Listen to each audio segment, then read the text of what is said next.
Hello, everyone, and welcome to episode 18 of Biva Broadcasts. Director of Operations Dakota Corbliss is joined by trombone faculty members Dr. Kenneth Johnson and Dr. Andrew Friedrichs, who gives a discussion on his process for starting compositions. If you've ever been too afraid to give it a shot or think all of your ideas aren't good enough, this is the episode for you.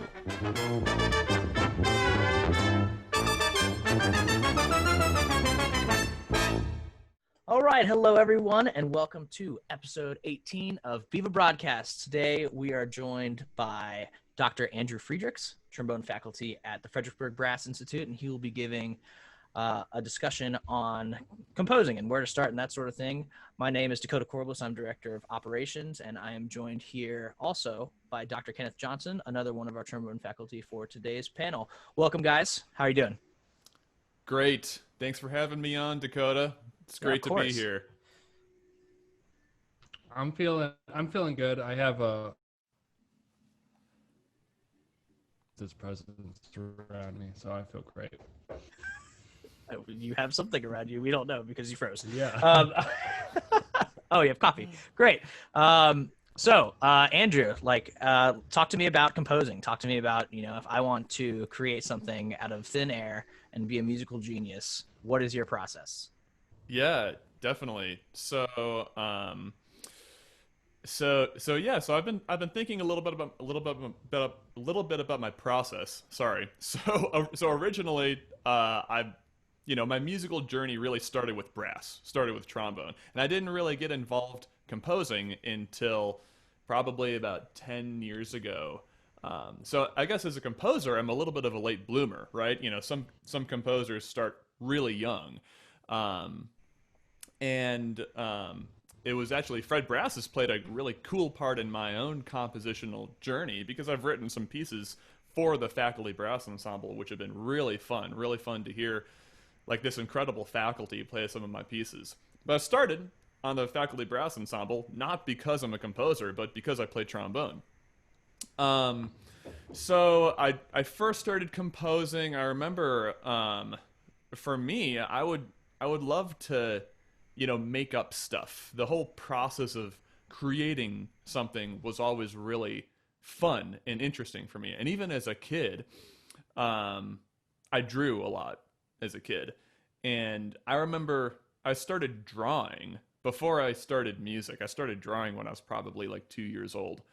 And I remember some of my earliest memories are sitting down with a little doodle pad and opening up to a blank piece of paper and having so much excitement for what could be on that blank piece of paper. And now when I compose, I have a ton of excitement when I think about just a blank piece of staff paper and what could be on that staff paper, all the possibilities. So for me, that's, the whole creative process hasn't really changed. The means of that creative process, I don't use really like a pencil to draw anymore. I use whatever means I'm writing the music on. But when I was, for me, the journey has been a little bit more segmented, not quite as straightforward. I write a ton of music now, and I've written tons of music for the past 4 or 5 years, but I started composing more really just because I had to when we got to college. Usually when you go to a music school, right, you're in a theory class and you have these composition assignments that have to prove that you've learned the theory material. So I loved those composition assignments. I remember getting those assignments and, just wanting more of them. And I would hear all my friends talk about the assignments and they'd be like, oh, another composition assignment. And I was like, what are you talking about? These are the best. So that's when I started composing more and just being introduced to the process. Then it wasn't until my senior year in undergrad when I actually took any composition lessons. Oh, wow. Okay. So yeah, it was, I really mean it when I say I was a late bloomer as a composer. Mm-hmm. And then it wasn't until my graduate school when I really started investing time as a composer. And I was taking lessons at Miami with some of the composition faculty, just some amazing faculty at Miami. And, really the most cool experiences were writing pieces for the ensembles at Miami. Right. You know, like having that hands-on experience as a composer to actually write for these ensembles, that was probably the coolest, most impactful educational experiences that I've had as a composer. Cool. So yeah, I just wanted to preface that by talking about my journey, and because I'm such a late bloomer as a composer, the idea of starting composing is a really interesting one for me, and that's why I wanted to highlight this in this talk today because you know, I remember when I started. Some composers don't even remember when they started composing. I remember like the baby infant experiences for me starting composing. So I can sort of empathize with someone who hasn't had a ton of experience composing and wants to get involved. So I just wanted to preface that because I know there's a ton of musicians out there who they've played their instrument for years, but they've never tried composing anything. And to me, that's a crazy thought because imagine if you're a writer or with the English language, I like to think of writing, like an essay or a story or a book, similar to writing something in music, and reading something maybe out loud, similar to performing something in music. And imagine if you were just a reader and you've never written something, or even you've never spoken anything. Speaking something in the English language, I consider that an equivalent to improvising something. And some people are super comfortable reading something on their instrument, and they do it at a professional level. But they're mortified by improvising and composing. And what I want to communicate here today is it's not really a crazy, scary process. There's concrete ways to go about starting it. As a composer, like some of these things happen without you thinking about them, right? You start composing and you do them, and then after the fact, and this is sort of all teaching, right? You play your horn, and then you think, okay, wait, how did I do that? How can I explain to somebody else how this worked? So in preparation for this class, I've been trying to think a little bit about how my process worked. And I've decided that composition starts, whenever you compose anything, it starts with an idea. So the question is, how do I get that idea? How do I obtain the idea? The idea is like this elusive thing that, some creative people have. And I'm not the kind of person who has a lot of ideas. But I would argue that ideas are the product of knowledge plus creativity. So there's this equation in my mind. Knowledge plus creativity equals ideas. So what I want to address is these first two components on the equation, knowledge and creativity. So let's start with knowledge. If you're trying to obtain musical knowledge, how do you assimilate musical knowledge into your mind? So I think knowledge, if you just have creativity, if that's all you have, you're not going to have any worthwhile musical ideas. Creativity in and of itself, without any sort of means or material, is sort of useless. So I think about knowledge as the raw material that you can use to form these ideas. Knowledge is sort of like the output that your mind uses to form ideas. So think about your mind as a kitchen. And you're a cook and you want to cook food. The process of composing something is very much, in my opinion, like the process of cooking something if you're a cook. And if you don't have anything and you're a cook, you could be like the most creative cook in the world. If you don't have a kitchen, if you don't have food, then you're not going to be able to make anything. So a cook needs a kitchen. But here's the thing. The kitchen has to have the right materials in it in order to serve the cook and his purposes.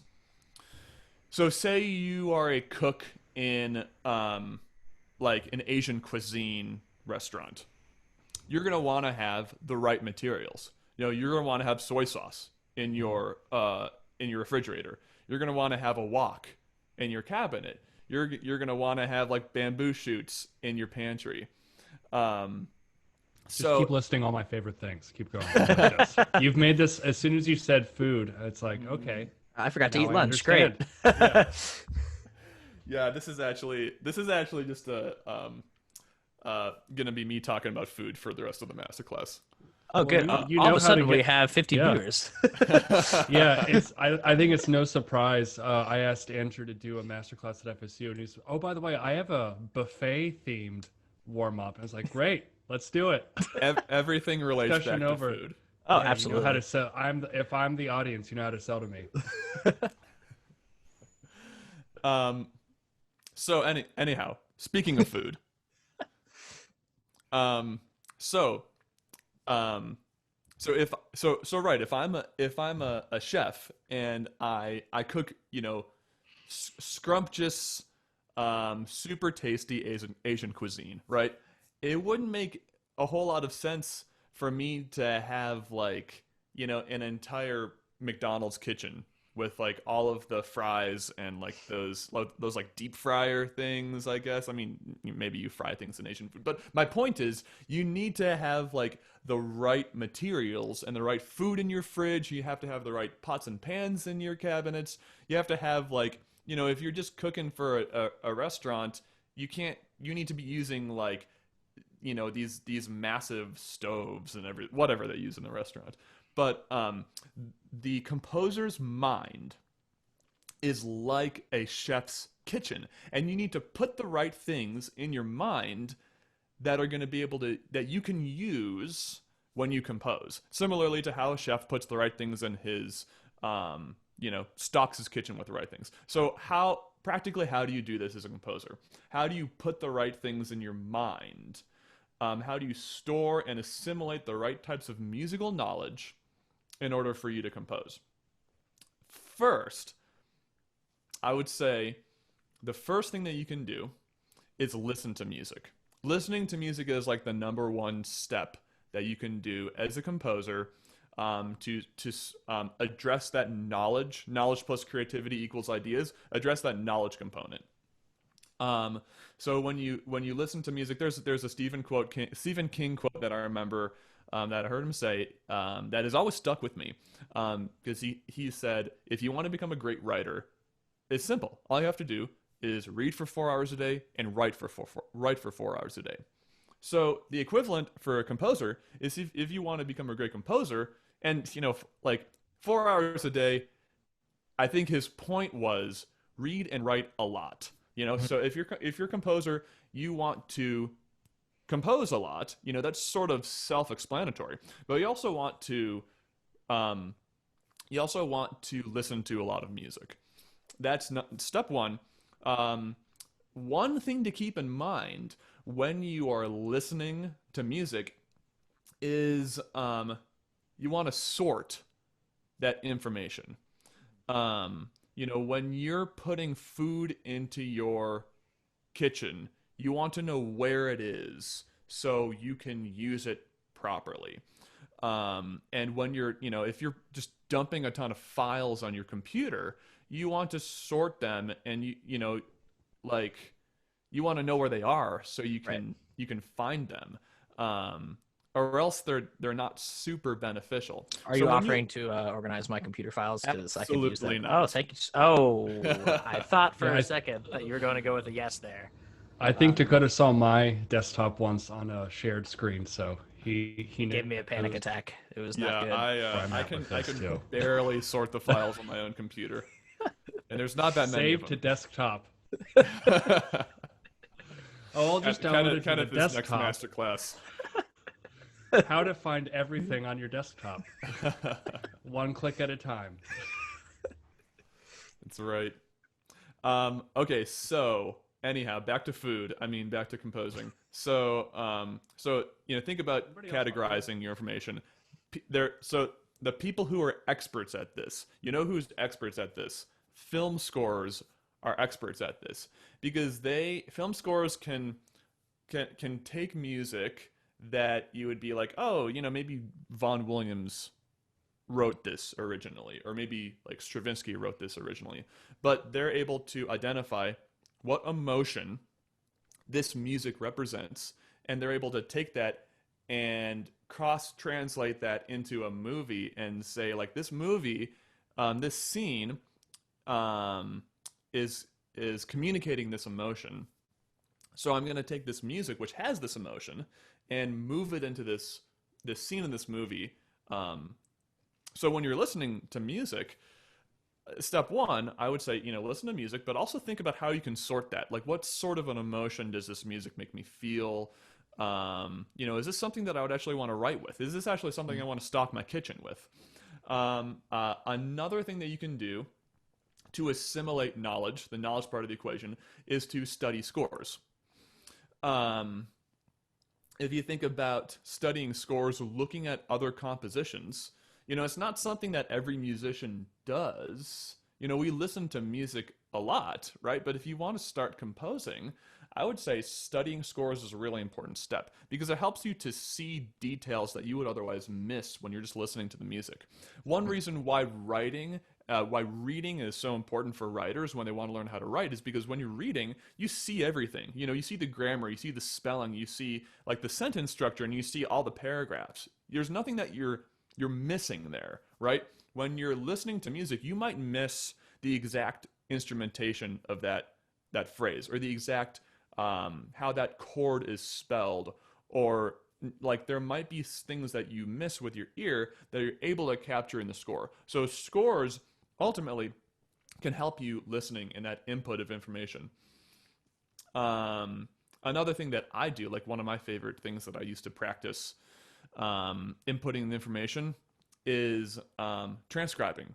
So a lot of us musicians who've been to music school or graduated from music school are like, oh, dictations, like, don't make me do another dictation. But a dictation is a great way to hone your listening skills, in order to, like, every time you're listening to something, to be able to say, oh, like, now I can hear what chord this is.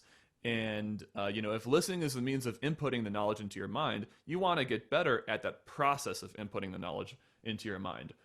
And another thing that I've been doing a lot is, it's a little bit more of a tedious process of transcription, but I call it cloning music.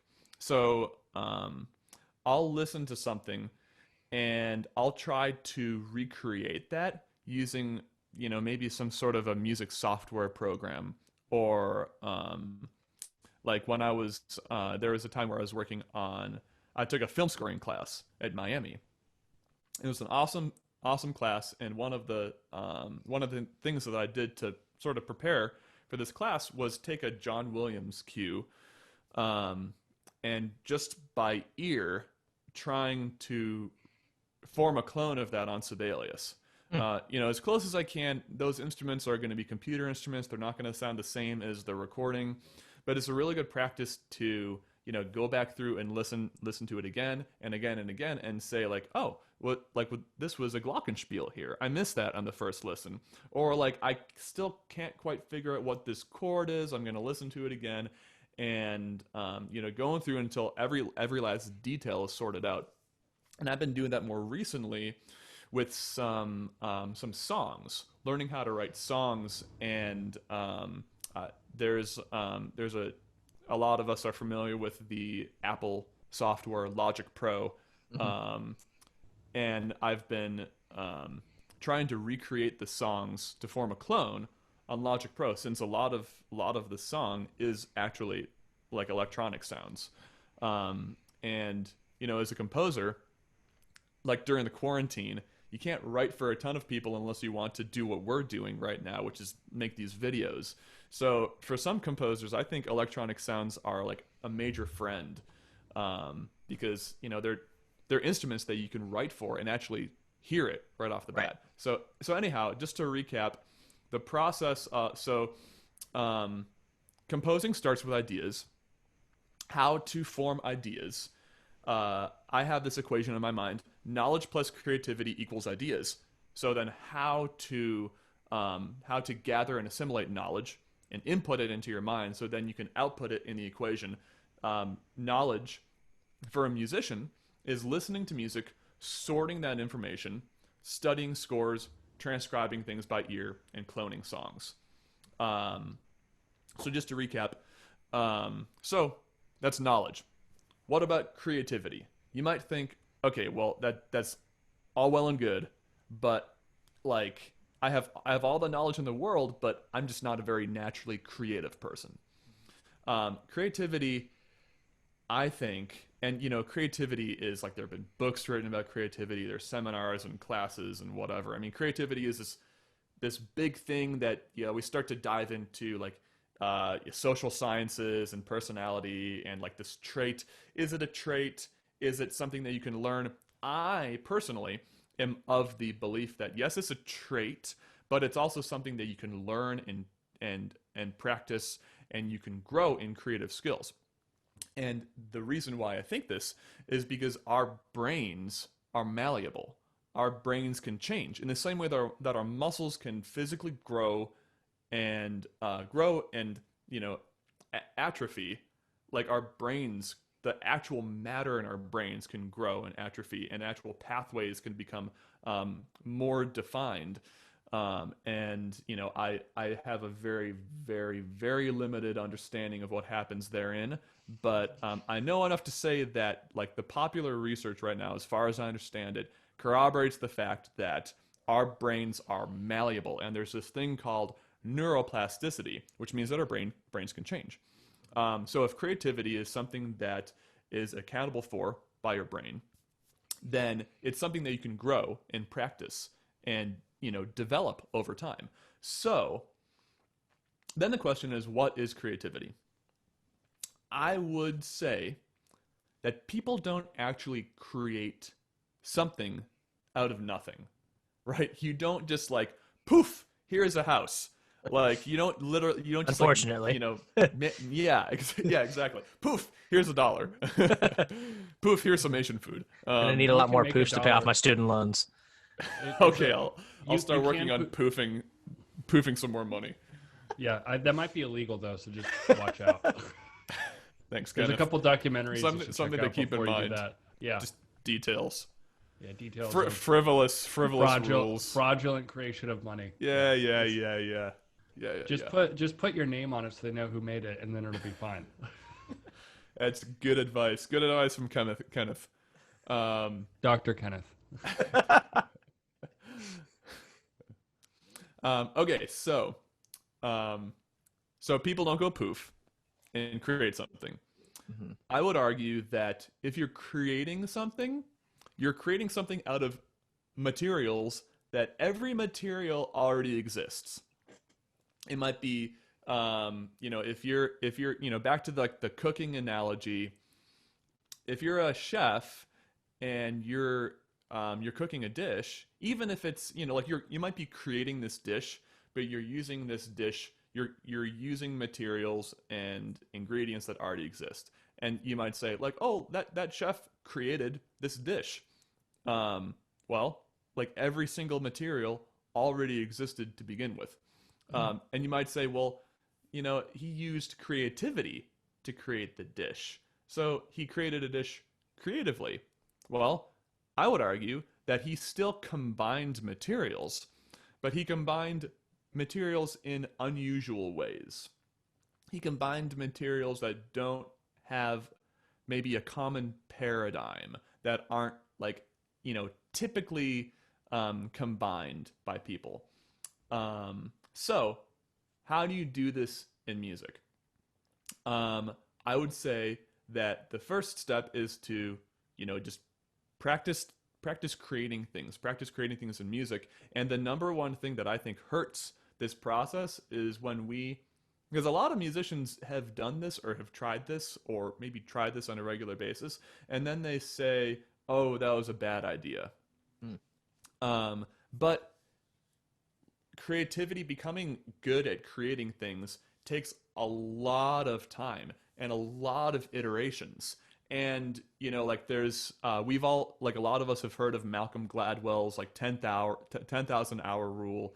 That was actually based on Anders Ericsson's research in deliberate practice. And Anders Ericsson says that for some people, it's actually 20,000 hours. For some people, it's 3,000 to 5,000 hours. Bottom line is it's a lot of hours. And if we want to become masters at creating things, we're going to have to do it for more than 5 minutes, right?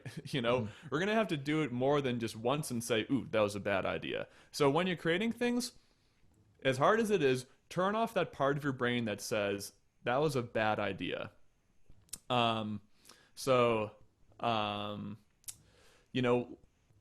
also keep in mind that, creativity isn't this mystical thing where we're going poof and then creating something out of nothing. Creating is a process of combining things that already exist. So as a musician, we're taking the knowledge that already exists, and that is the raw materials that we're using, and we're combining it with other bits of knowledge in order to produce ideas. So this is all very abstract, but hopefully this gives a little bit more of a concrete process, that creating isn't this mystical thing. It's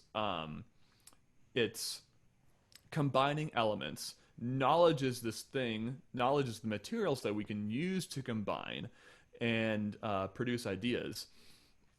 I think the biggest obstacle for so many people in the creative process is this, like we think of an idea, then we reject it because we have this standard. So and then that prevents us from going further down the process of actually improving at creating stuff, which it is a process that we can get better at. So we actually, what we're doing is we're saying like, that was terrible. Like I'm really early on in the process, which is normal, but I'm not going to go further along in this process because I did a bad job. It's like criticizing an infant for not being able to walk. So a couple ideas for how to make ideas, how to practice creativity. Some things that I personally do. I'll just try thinking of a new composition idea. I'll try to do that on a regular basis. I'll maybe sit down at the piano and, use an instrument. I happen to play the piano, and piano for me is probably the thing that I use most frequently to compose. But you can use that if you play any instrument. You can use that instrument to think of ideas, and try to force yourself to break away from the music that's printed on the page and try to think of an idea, like a new musical idea, every single day, or even on a regular basis when you're practicing. Even maybe if you're practicing working on warm-ups, try to break away from the warm-ups and think of a new exercise. Or if you're working on a piece, try to break away from the piece and work on the technique of the piece by maybe improvising something in the style of the piece. I would say, using your instrument, try to incorporate the creative process in a non-critical way in your practicing, using whatever context you can. One thing that I also like to use, which is a huge friend of mine, is the recording part of my phone. So there's like this log of recordings, like probably like dozens, if not hundreds of recordings on my phone, which is just sort of like a library of my ideas. And instead of actually taking the time, because sometimes the creative process, it's still, we can identify it and say that this is what happens, but it's still, I would say it's still sort of a subconscious process. And sometimes it happens, sometimes ideas happen, and you don't really know where they come from. And you need to write them down.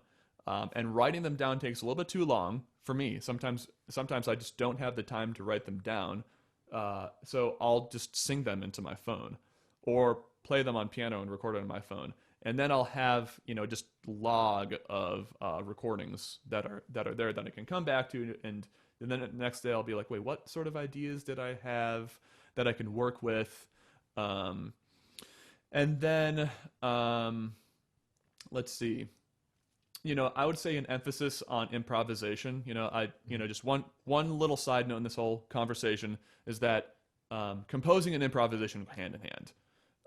A lot of musicians think that improvisation was that thing that the jazz majors did in college, and I would actually argue that like almost every single great composer is also a great improviser. We just don't have recordings of them improvising. If we had recordings of Bach and Beethoven and Handel and Mozart improvising, we would probably be floored. But we don't have recordings of them improvising. And, the history says that Beethoven was an incredible improviser. So that's just something that usually goes hand in hand. I mean, it's the same process. Composition, I think, is improvising in slow motion. It's just taking the time to write down the ideas you had when you were improvising. So improvising is the process that we're really talking about here. Composition is just the means of writing it down.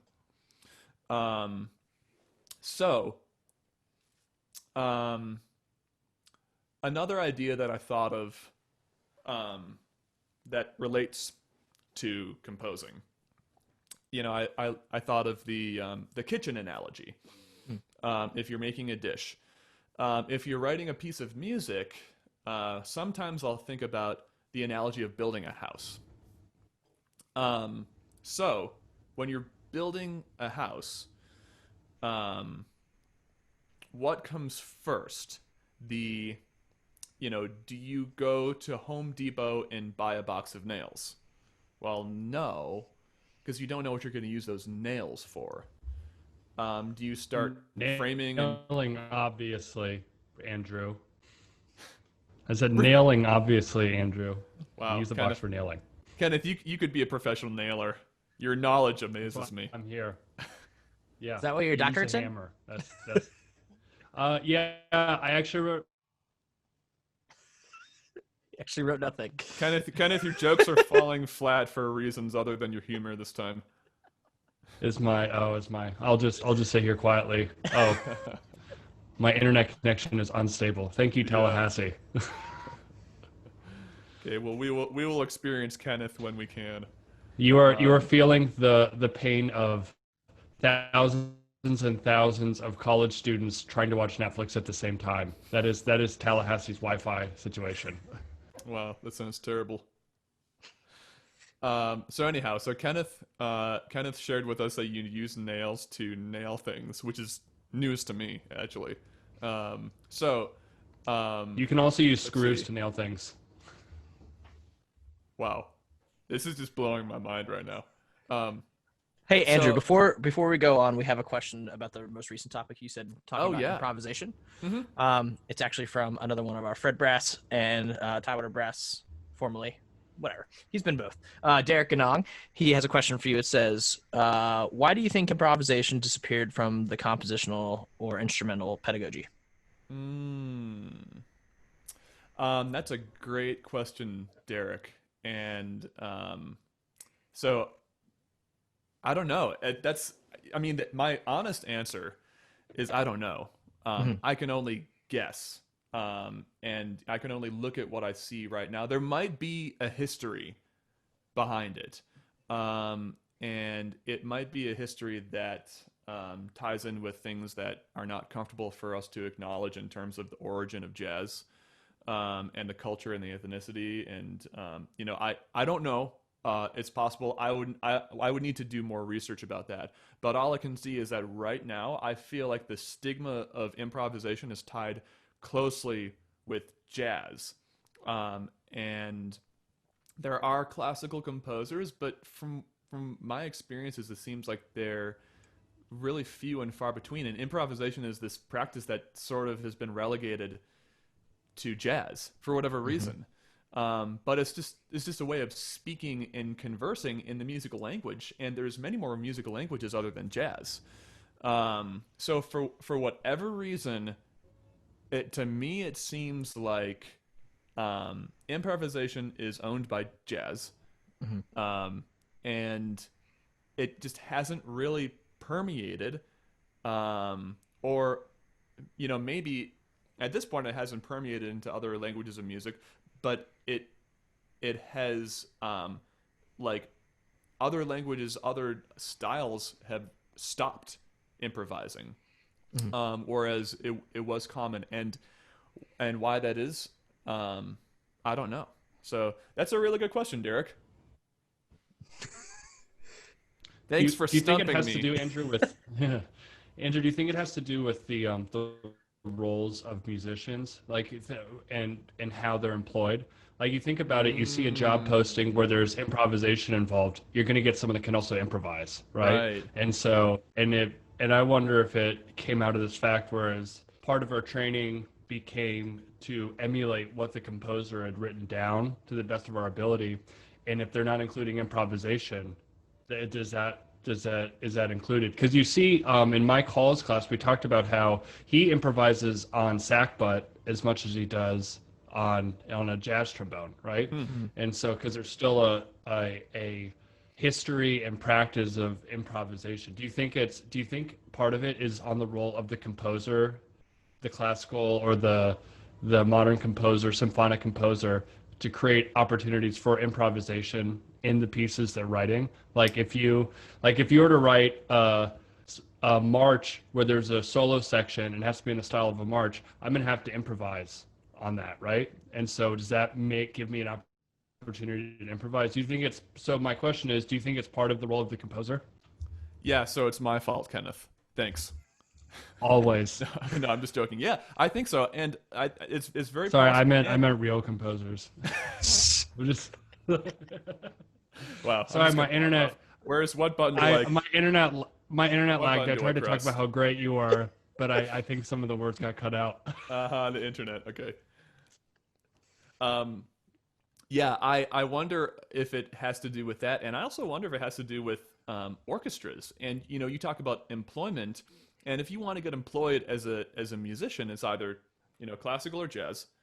Those are sort of the two majors that universities popularly offer.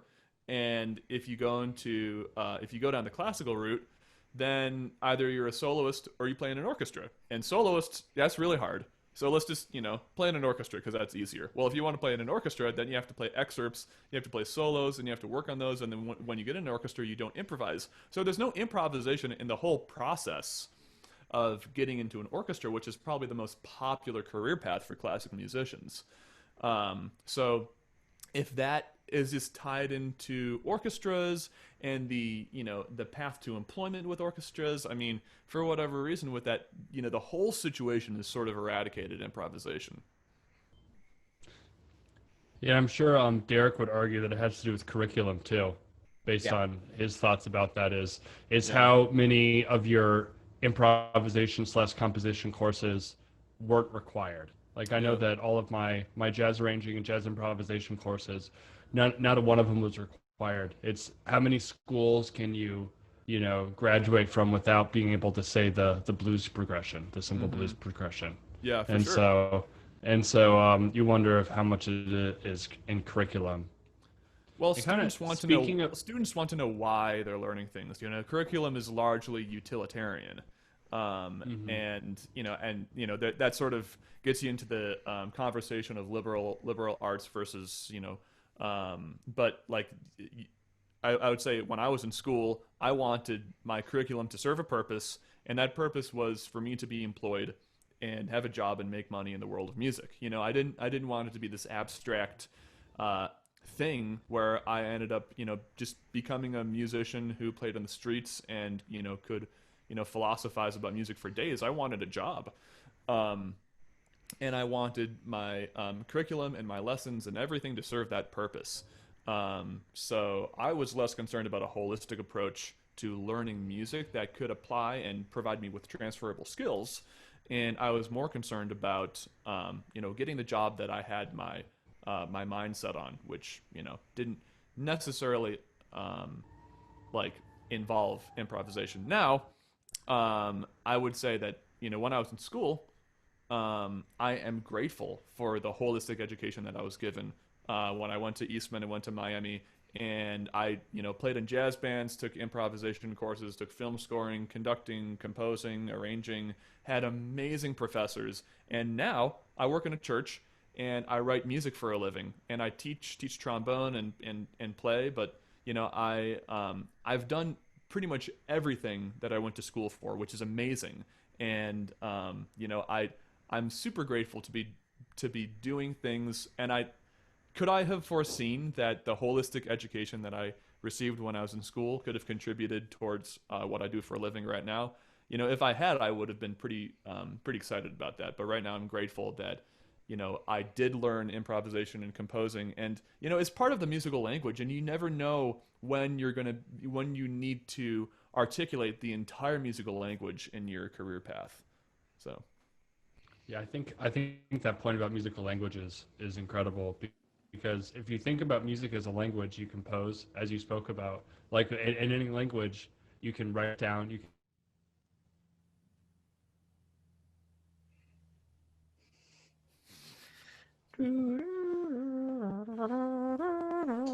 So, but going on, one of your points, what it sounds like you did, that I think everyone should do, and I've seen a lot of really great players, is that you took advantage of every opportunity you had during the curriculum, and you put your best foot forward in everything you did. So it's like, oh, a composition assignment, great. I'll try to do my best at that and not just skate by. How important is it, do you think, to just try your best as you're coming up?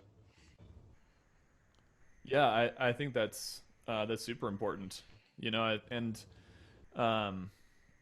Like life might throw you a curveball, and you don't know who could have foreseen the coronavirus right now and the quarantine, and who could have, if we could have foreseen that we'd be doing this online. I don't know. It's so, like, you don't know what's going to happen next month. Right. And now we understand the uncertainty, but how can we be prepared for uncertainty? There's sort of the catch-22. And so I think that in general, career paths, people are rewarded in their career paths in terms of, whatever measurables, with perseverance and grit. This idea of grit, which is perseverance and passion. So sticking with one area as long as possible. But then also, how can you become diversified as much as possible in that area? So yeah, and I would say, how can you understand? We're instrumentalists, but we're musicians. So how can we become the best musicians? And even when you're in school, you might be a trombone major, but you're going to music school to learn how to be a musician. And I think about your ability to play your instrument as this, like, arm or appendage that your heart or your brain, the source of the musical knowledge and expertise, contributes to the operational functionality of. Yeah. Getting back to kind of like your process in the compositional side of things, you talked about how you went to school for trombone primarily, and so I kind of have a question about when you're writing for a specific ensemble. Obviously you've written for Fred Brass the past couple of years with a couple of commissions that we've done, not commissions but premieres, because you so graciously offered to write stuff for us because you're awesome.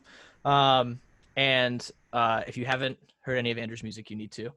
But you talked about how you'll listen to a bunch of music to kind of like gain that knowledge as part of your process for your ideas.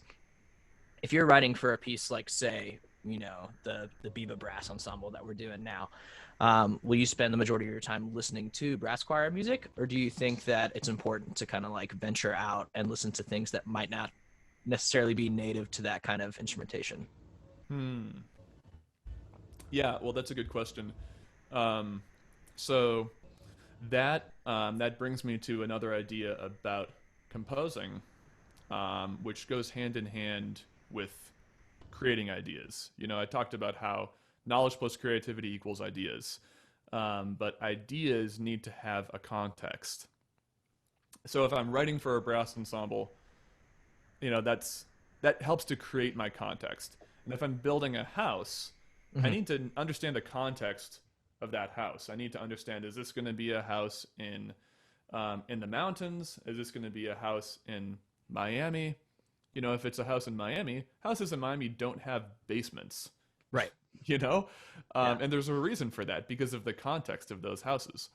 So I would say when I'm writing a piece, there's always limitations, and the context is the set of limitations that you have when you're writing something. So say I'm writing a piece, and I'm writing for a Fred Brass concert, and I go and write a 3-hour piece. Well, I can technically do anything that I want, but there's the limitation of if it's going to be on a concert, it's not going to be 3 hours long, right. So I need to write something that works in a programmable length, and that's a limitation that dictates what I can write. I'm going to write something for a brass ensemble. The brass ensemble dictates, our faculty is amazing, but we can't do double stops on our instruments. And some people can do multiphonics, right? Right. But Derek is probably over there right now practicing double stops in his trumpet. But I just wish he would stop sometimes. He doesn't even have to do it twice. He can just do it once. I know, geez.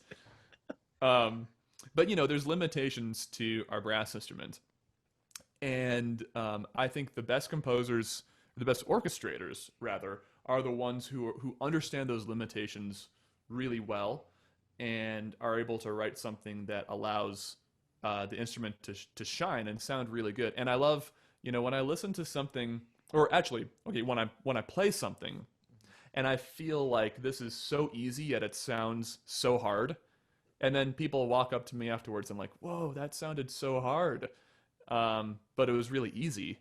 That's to me, that's a sign of a good orchestrator. Someone who's able to give you something that you can execute really, really well, but it's actually not that hard. So that's, part of the limitation is writing for real people with real abilities. And writing for the Fred Brass Ensemble is different than if I was writing for a middle school brass ensemble, right? Right. The range. I hope at least. It's subtle differences. Well, with Kenneth in the group, Extremely subtle differences. Well, you just got to make that flugelhorn part easy. Oh, if only Kenneth could defend himself if he didn't have the internet speed of a wasteland. Middle school band. That's my internet speed.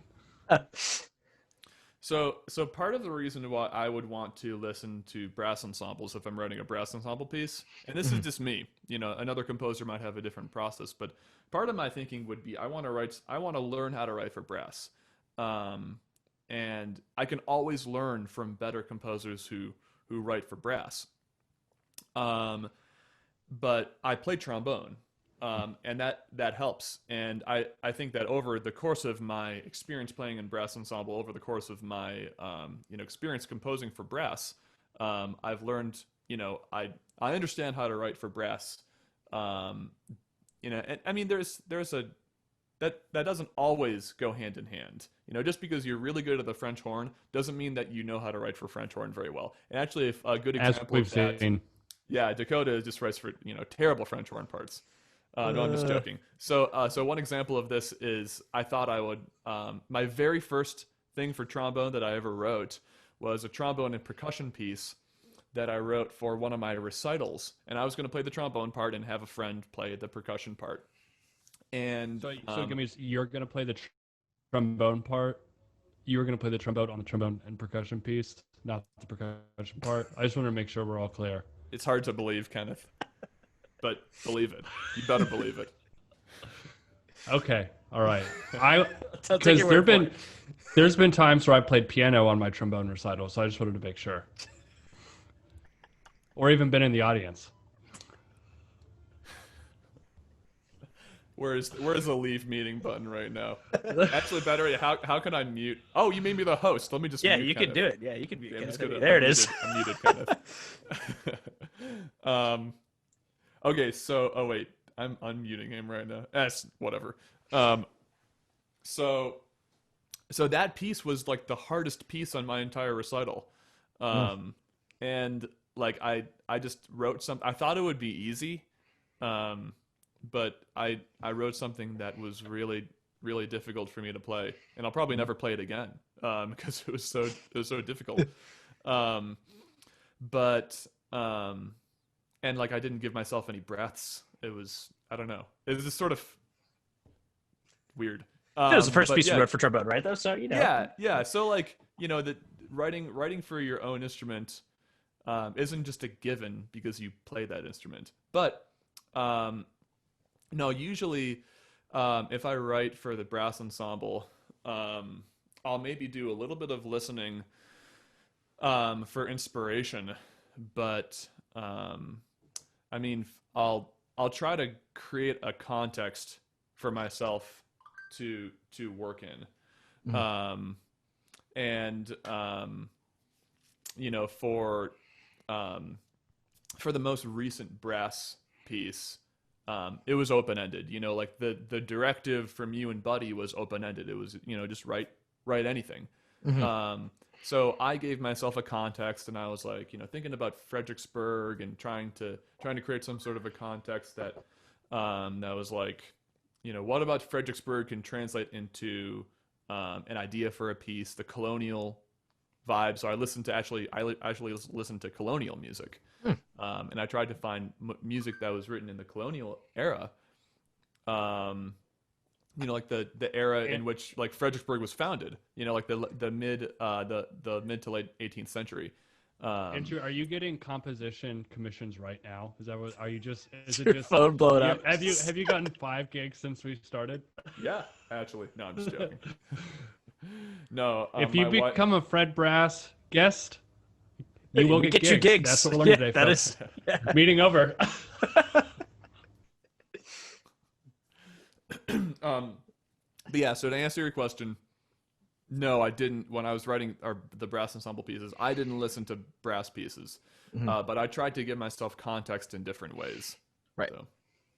Yeah, Cool. I enjoyed that piece because you included our experience when we were one of my favorite parts of Fredericksburg is downtown Fredericksburg, and when we are in person, we're now located there on the campus of University of Mary Washington, which is incredible. But we went on this awesome walk in the rain, and what is it? Didn't you have a walking motive in that, or one of the movements, or there's a section that I know alluded to that, where you included your own experiences. Yeah, I was actually inspired by Kenneth for the entire piece from start to finish. Who isn't? I had a question about your process. You talked a lot about dictation early on, and it reminded me kind of a parody, which is what Bach used, and even Charles Ives. A lot of these people used where they just tried to recreate exactly what they're hearing in their composition process. You hear stories of Charles Ives, I think, where he had to take the same text from a famous art song, but create something different with it while being aware that Brahms had also written an art song. So my question is, how important is it for you to kind of like parody and just write down what other pieces are having? Whereas like you talked about doing the dictation projects. Yeah, so if I understand your definition of parody, it ties in with when I talk about my cloning process, when I'll try to literally write down everything that I'm hearing of a piece, right? So Yes, yeah. A lot of people, it's old school compositional parody looks a lot like plagiarism today. It's kind of interesting how, Yeah. if you look at historians, how they talk about it depending on how we feel about plagiarism. So it's very Yeah. interesting. So the trick Kind of. is to use the existing material in your head, which you didn't create, to like take the input that is, that you put in there, and to output it in a way that isn't plagiarism, by combining it with other elements. And sometimes I've written things and I've thought it was completely original, and then I was like, wait, is this really original? Is this motive taken from somewhere else? And the fact of the matter is, it's always taken from somewhere else. But if you can combine it in a way that's fresh, if you can make new combinations that other people haven't done before, that's I think that sort of helps to preserve the originality, and keep it so that people aren't going to be filing lawsuits against you, which you don't really want as a composer or a business. You get used to it. Yeah. So I imagine this changes. I kind of asked this question in a different way about listening to brass ensembles, but is there, if you're in like kind of a, I don't know, you've got a writer's block and you're trying to work on this project, is there a certain maybe genre of music or a composer that you go listen to that kind of gets those, kind of centers you around your process, your equation that you talked about at the beginning of this broadcast? Like, is there like a couple of people that you're like, you know what, I just need to go and listen to, I don't know, like Shostakovich, because like every time I listen to Shostakovich, it like gets me really amped to create my own music? Yeah. That's a good question. Thank you. Yeah.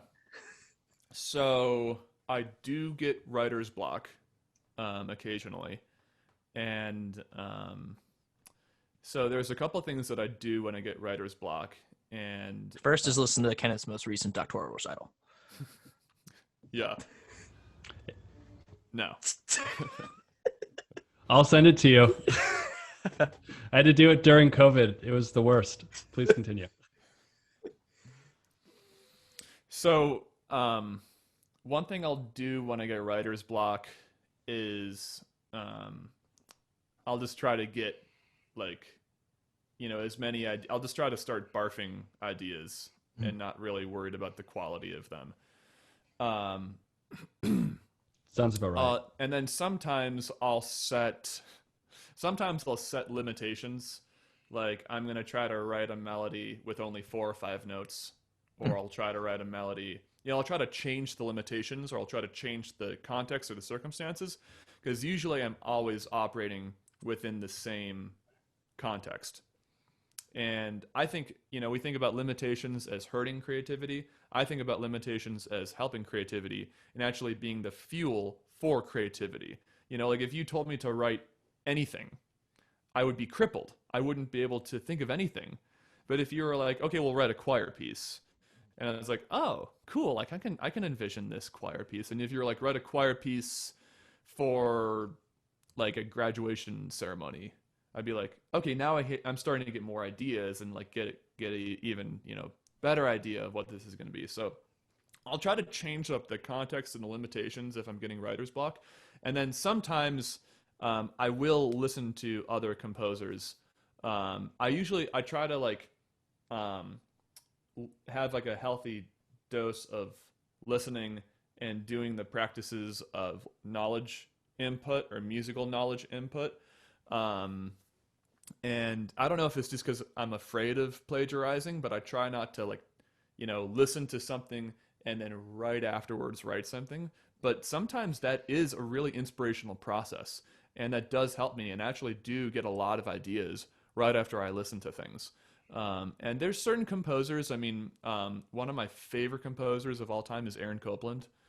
I feel like, there was a time where I felt like Aaron Copland, if I could write like Aaron Copland, he's like my voice, but like as good as it could possibly be.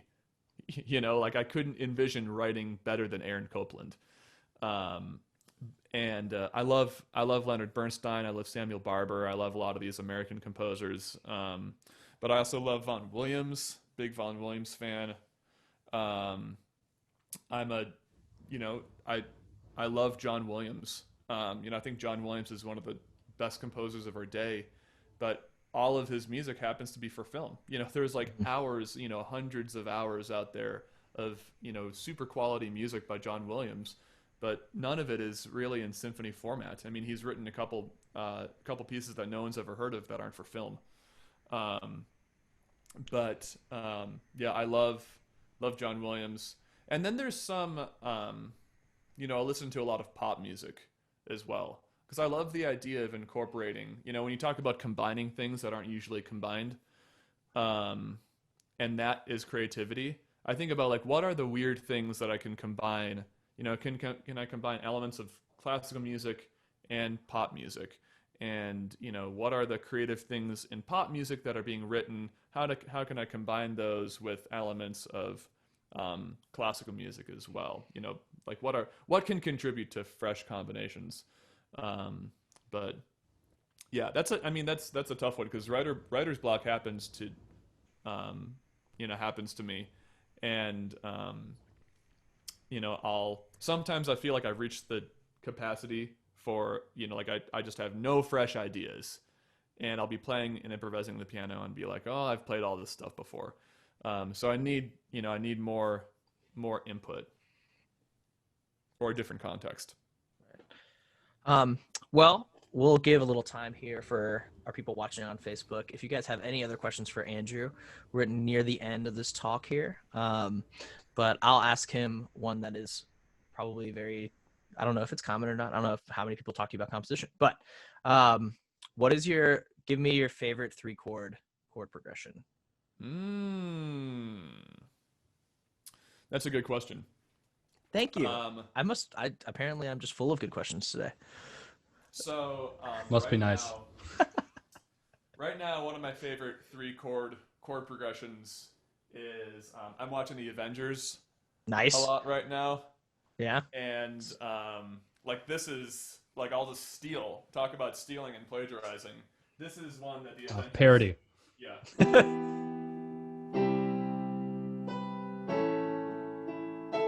Mm-hmm.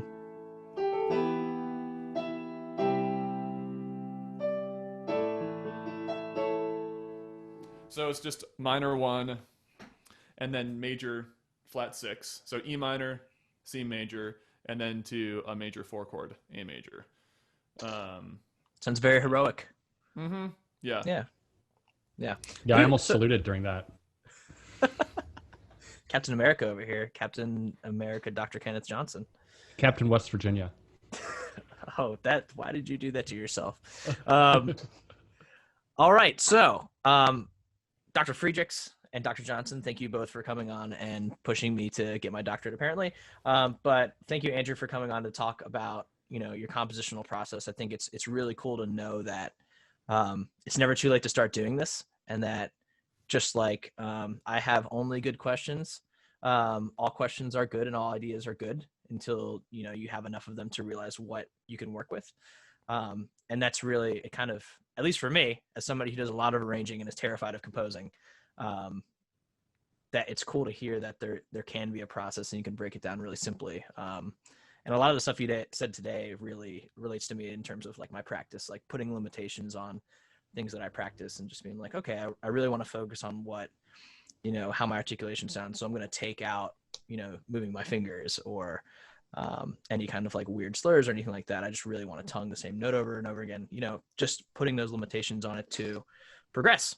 And so personally, thank you so much for kind of making it seem not so daunting. Still got to work on the improvising stuff because I am a French horn player, but I got JD for that. So, I'll ask him to help me with that. So yeah, I don't know if you've watched any of our other Viva broadcasts this month, Andrew, particularly the last bit of it, but we ask all of our guests to partake in their best mouth trumpet impression. And so if you need a very standard example, feel free to be more creative. I'm happy to do one. And what we're looking for, or what I usually do, is a I love I Nice. love I love how pleased you were with yourself after that. You did it and you went. It's just a great noise. That was good. Thank Yeah. you. Thank you. Yeah, you know. Andrew, as someone that doesn't buzz, are you gonna have to like take days off the horn after you do this? I just Oh, want to yeah. make sure you'll be Yeah, okay. for sure. I mean, it's detrimental. Like I understand if you have to. Can I use a mouthpiece for this demonstration? I guess. I mean, I feel like that's kind of like hopping out, but you know. No, I'm just giving you a hard time. You If absolutely Andrew can. does it on this, it's comping out. Okay, this is I learned this from what's his face in San Francisco, Jeff Buden. yeah, Jeff Buden. Yeah.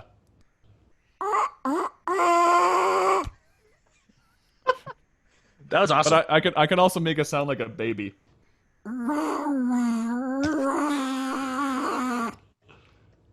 It would make sense that that's the only buzzing you do is to do stuff like that. It really helps actually. Does it help? Does it help Yeah, when you're trying to get that side corner embouchure? Yeah. Yeah. Kenneth, just because this isn't your session doesn't mean you can't mouth trumpet, so we'll need one from you as well. Well, it's always hard for me not just to make trumpet jokes about the things that come out of their mouths, but I guess I'll do an actual. I always my go-to joke is the only mouth trumpet sound I hear are excuses after the gig. but I guess I'll do an actual one. Let me turn my gain down a little bit. It's appreciated. Thank you. So I don't overload anything. That was my mouth trumpet. So you just buzzed your lips. That's Yeah, it. you know, we have to know our skills. I don't appreciate you telling me how to mouth trumpet, Andrew. That's a limitation. I I guess won't tell you how to mouth trumpet, and you don't tell me to buzz. Okay. I do appreciate that your best impersonation of a trumpet player was making baby noises on your mouthpiece. I enjoyed that. I could do a mouth trumpet, and then I could go like. Yeah. Yeah, just play the Artunian with a chip note. That's a great. It's a very accurate impression. Yeah. Well, that's just parody. do you That's want me parody to- of Buddy's undergrad recital. Oh. I feel like I can't be on a Zoom call with Kenneth and not give him an obligatory mouthpiece buzz. Are we? Kenneth, that was literally the first time that I buzzed my mouthpiece in probably 6 months. You know what? I won't buzz in response because you've gone into your Wow. discomfort. I'm going to go into my I won't buzz. Wow. That really means a lot, Kenneth. But what's funny is we've had this conversation a lot, and I just want to say it. I think one of the reasons you don't buzz is also one of the reasons you're a great composer is because you have really great ears. I think if my ears were a little better, I probably wouldn't rely on buzzing so much. I think that's my theory, because that's my theory on it, and we can argue about this forever. Derek is like trying to bust into this meeting right now and just like prove all of us wrong. Derek's Well- been in the waiting room for the past 45 minutes.